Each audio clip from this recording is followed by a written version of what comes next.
Okay, check natin yung pamasahe sa bagong ruta na to go, Manila to Davao. Available na po siya ngayon for booking.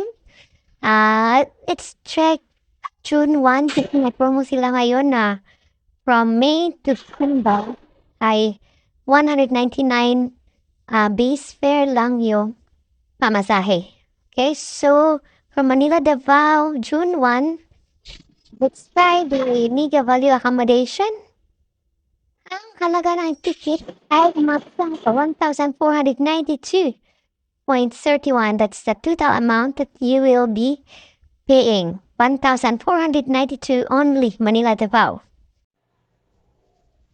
Okay, another destination na available ngayon sa to go is yung let's see, Manila to Gensan, Manila to General Santos City.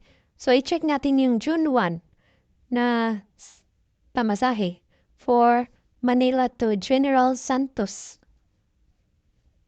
So, pipiliin natin accommodation is tourist. Kaya ang tourist accommodation for Manila Gensan sa June 1 ay nagkakahalagang,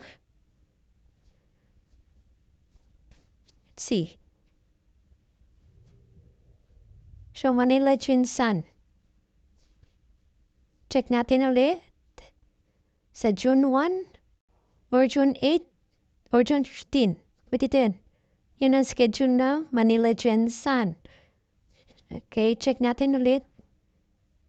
So, doon tayo sa pinakamura na accommodation na available for this trip. It's tourist class accommodation.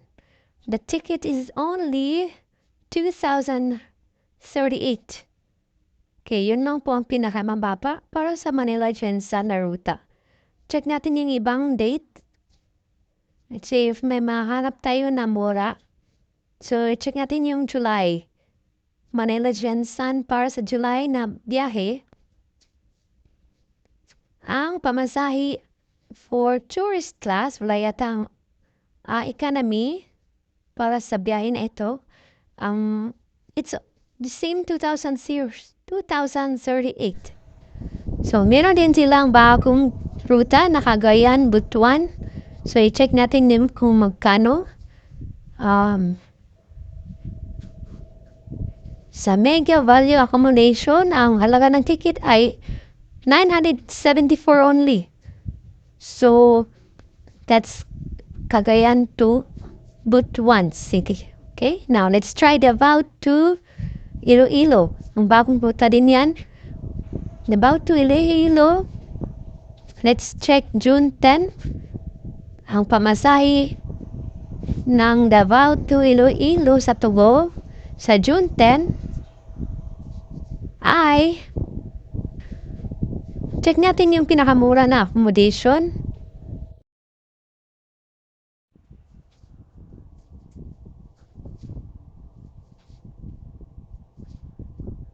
Okay, so it's Mega Value Accommodation, ang pinakamura.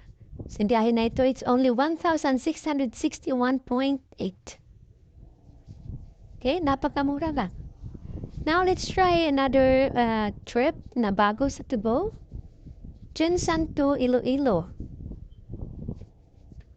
So, on Gensan to Iloilo, check natin yung schedule.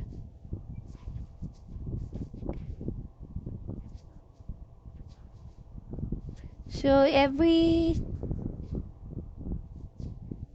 Tuesday yata, check natin yung, again, yung Gensan to Iloilo. So, merong June 4, Tuesday. So, check natin yan. Kasi included pa yan sa promo ng Tuko ngayon, which is 199 only base fare.